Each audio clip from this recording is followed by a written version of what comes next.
इकडे गॅसच्या तुटवड्यामुळे मनमाडसह नाशिक जिल्ह्यातल्या ग्रामीण भागात नागरिकांनी मातीच्या चुलीचा वापर सुरू केलाय। त्यामुळे ग्रामीण भागात मातीच्या चुलीची मागणी वाढल्याचं कारागिरांनी सांगितलंय। आमच्या गावात कमीत कमी 50% कुंभार समाज आहे। त्यांनी गॅसचे भाव वाढले तेव्हा चुलीचे भाव चुली वाढल्या होत्या, पण आता पुन्हा गॅस भेटतच नाहीये तर पुन्हा चुलीचं डिमांड वाढलेलं आहे। भुसा विकत आणावं लागतं, माती पण विकत घ्यावं लागते, पाणी विकत घ्यावं लागतं। फक्त दुष्काळी भाग असल्यामुळे आपल्याला सगळं काही विकतच घ्यावं लागतं। आमचे म्हणणं आहे आमच्या म्हणणं आहे अजून वाढायला पाहिजे चुलीची मागणी। आमच्या विधानत्याला डिमांड आलं पाहिजे ना।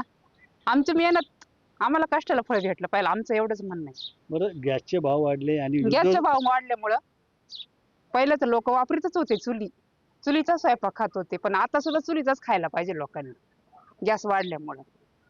पण आता युद्ध सुरू झालं, गॅस मिळत नाही, गॅस मिळत नाही ना, मग चुलच परवडती ना, गॅस परवडतच नाही ना। मग चल 1000 रुपये घातल्यापेक्षा सर पण भरपूर राहतं ना, मग चुलीचाच वापर केला पाहिजे। चुलीची मागणी वाढली का? हा हो, चुलीचीच मागणी वाढली पाहिजे। इकडे कोल्हापुरात वाहनांचा LPG 45 वरून थेट 80 रुपयांवरती त्याने उडी घातली आहे। लिशा हॉटेल चौकातल्या पेट्रोल पंपावर त्यामुळे रिक्षा चालक आक्रमक झाले। कोल्हापुरातील रिक्षा चालकांकडून पेट्रोल पंप चालकांना जाब विचारण्यात आला। 12 दिवसात 36 रुपये दर वाढलेला आहे। 12 दिवसात 36 रुपये दर वाढवला आहे। 12 दिवसात 36 रुपये लिटर पाठीमागे दर वाढवला। रिक्षावाल्यांना हा परवडण्यासारखा पण नाही, आणि आम्ही जर जादा पैसे घेतले तर आमच्यावर डायरेक्ट केस वगैरे होते। मग ह्या लोकांना विचारणारे कोण आहेत का नाही? फक्त हे युद्धाचे कारण आणि हे सांगतात आहे।